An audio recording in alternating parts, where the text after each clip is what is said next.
हमारे YouTube channel जेके sir biology में आपका स्वागत है। आइए आज कुछ नया सीखते हैं।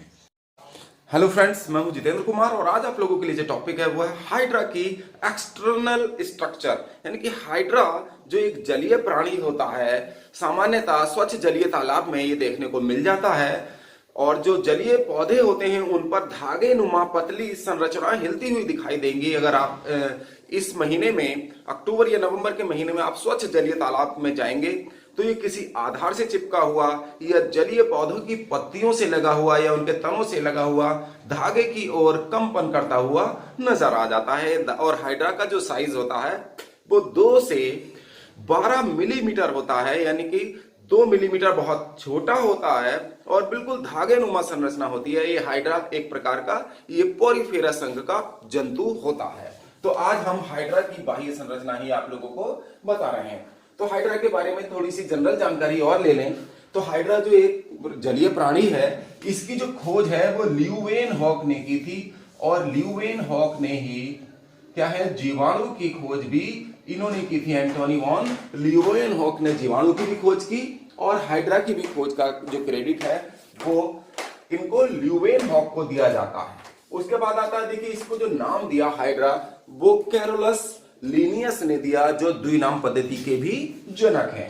जो लीनियस हैं ये द्विनाम पद्धति के भी जनक हैं और फादर ऑफ टैक्सोनॉमी भी लीनियस को कहा जाता है। कैरोलस लीनियस इनका पूरा नाम है।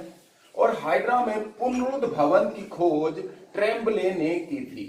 ट्रेम्बले ने हाइड्रा में पुनरुद्भवन की खोज की, रीजनरेशन पाया जाता है इनमें, इसकी खोज ट्रेम्बले ने की। देखेंगे पुनरुद्भवन, हाइड्रा में पुनरुद्भवन की खोज की थी ट्रेम्बले ने।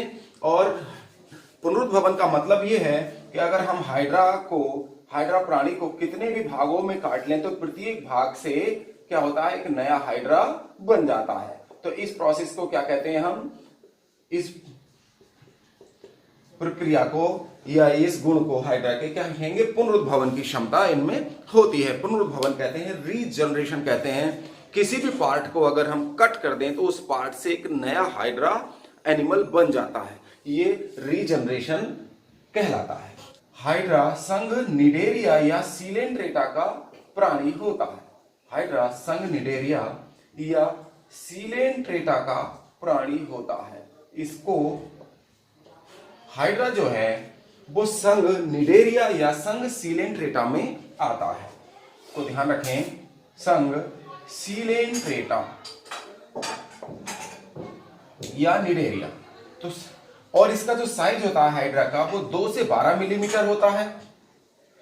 एक्वेटिक होते हैं, ये सभी जलीय प्राणी होते हैं। इनमें जो सिमेट्री है, अरीय सममित होते हैं। इनका शरीर कैसा होता है, बेलनाकार होता है और ये अरीय सममित होते हैं। इनमें सममिति जो है वो रेडियल पाई जाती है। शरीर कैसा होगा, बेलनाकार होगा। और इनका जो शरीर डिप्लोब्लास्टिक होता है, यानी कि इनके शरीर में 2 स्तर पाए जाते हैं।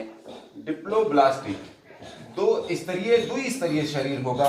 इसका मतलब है कि बाहर की ओर एक्टोडर्म होगी, बाह्य त्वचा, और अंदर की तरफ एंडोडर्म पाई जाती है। एंडोडर्म, तो एंडोडर्म और एक्टोडर्म ये 2 ही स्तर होते हैं, लेकिन एंडोडर्म और एक्टोडर्म के बीच एक बहुत पतला स्तर पाया जाता है जिसे मीसोग्लोइया कहते हैं। और ये मीसोग्लोइया एक्टोडर्म और एंडोडर्म के सेक्रेशन से ही बनता है। तो इसलिए लेकिन मेनली ये 2 स्तरीय शरीर होता है। अब आता है बॉडी कैविटी। इनकी बॉडी कैविटी को गैस्ट्रोवेस्कुलर कैविटी या सीलेंट्रोन कहा जाता है। इसको गैस्ट्रोवेस्कुलर कैविटी भी कह देते हैं। गैस्ट्रोवेस्कुलर कैविटी या सीलेंट्रोन कहा जाता है।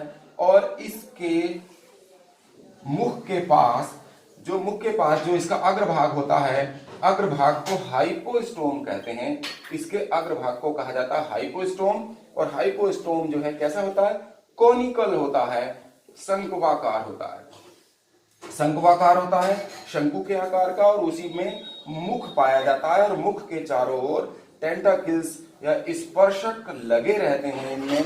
और स्पर्शकों पर दंश कोशिकाएं या निमेटोब्लास्ट पाए जाते हैं। इसमें दंश कोशिकाएं पाई जाती हैं और दंश कोशिकाएं क्या करती हैं, शिकार को बेहोश करने और शिकार करने के काम में आती हैं और भोजन प्राप्त करने के काम में ये दंशिकाएं आती हैं। शिकार को बेहोश कर दिया जाता है, फिर स्पर्शक उस शिकार को पकड़कर मुंह की ओर ले जाते हैं। तो इस प्रकार आपने देखा हाइड्रा के ये मुख्य कैरेक्टरिस्टिक्स हैं।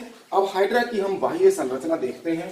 तो हाइड्रा का जो शरीर है देखेंगे, ऊपर का, जैसे हमने बताया कि ऊपर का जो इसका भाग होता है हाइड्रा का कैसे होता है, कॉनिकल होता है, शंक्वाकार होता है, ये धागेनुमा संरचना होती है।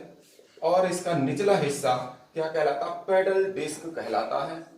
इसको हम पेडल डिस्क कहेंगे और या बेसल डिस्क कहेंगे। और ये चिपचिपा होता है, किसी भी आधार से चिपकाने में ये निचला हिस्सा हाइड्रा को मदद करता है। और इसका जो ऊपर का ये जो भाग है जो हमने कॉनिकल सा बनाया है, इस कॉनिकल पार्ट को हम क्या कहते हैं, हाइपोस्टोम कहते हैं। इसको अगले ही भाग को इसके हाइपोस्टोम कहते हैं। और हाइपोस्टोम पर ही क्या है, ये मुख, हाइपोस्टोम में मुख पाया जाता है, इसमें ये मुख होगा। और हाइपोस्टोम के यानी मुख के चारों ओर हाइड्रा में क्या है, टेंटाकिल्स या स्पर्शक लगे रहते हैं। ये स्पर्शक लगे रहते हैं और स्पर्शकों की जो संख्या है फ्रेंड्स वो 6 से 10 होती है। हाइड्रा में ये जो स्पर्शक हम बना रहे हैं तो इन स्पर्शकों की संख्या जो है क्या होगी, 6 से 10 होती है। ये टेंटाकल्स बना रहे हैं।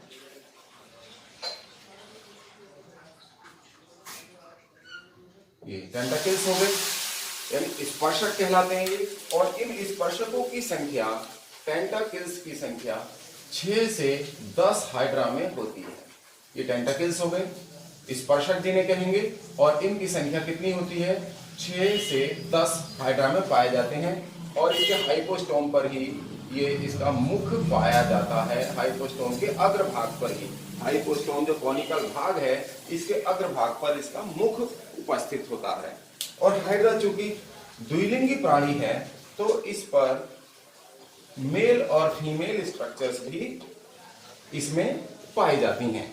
इसमें हाइपोस्टोम के नीचे ऊपरी भाग में क्या होते हैं, ये टेस्टिज बनते हैं। वृषण अग्रभाग में पाए जाते हैं और इसमें वृषण उपस्थित होते हैं। और इसके अलावा इसके निचले हिस्से पर क्या है, निचले हिस्से पर अंडधानी या ओवरी, अंडाशय लगे रहते हैं।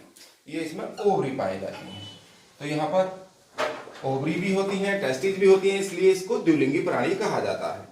इसके अतिरिक्त हाइड्रा में कई स्थानों पर इसमें बडिंग भी होती है, जैसे कि प्लांट में बडिंग होती है कि बर्ड्स निकल आती हैं और विभिन्न प्रकार की शाखाएं निकल आती हैं। तो इसमें भी शाखाएं निकल आती हैं जिनको हम बर्ड्स कहते हैं।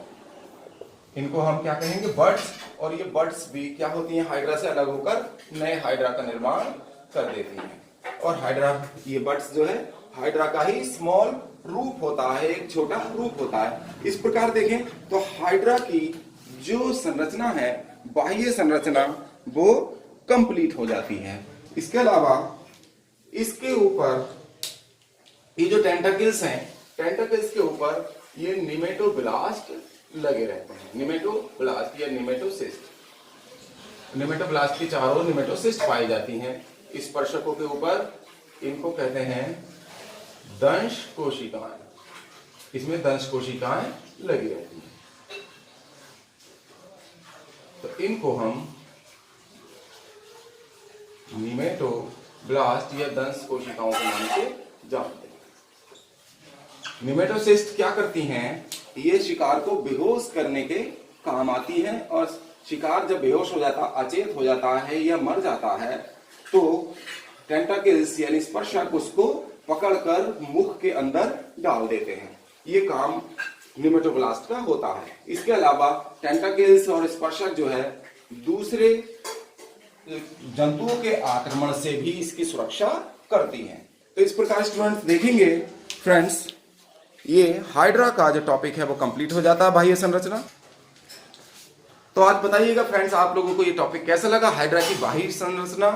अगर आप लोगों को ये टॉपिक पसंद आया है तो लाइक कीजिए, शेयर कीजिए, और जिन फ्रेंड्स ने अभी तक हमारे चैनल को सब्सक्राइब नहीं किया है वो आज ही हमारे चैनल को सब्सक्राइब कर दें और बेल आइकन का बटन भी दबा दें, जिससे आने वाले वीडियोस की नोटिफिकेशन आपको समय से मिलती रहे। आपका बहुत बहुत धन्यवाद। आपका मंगल हो।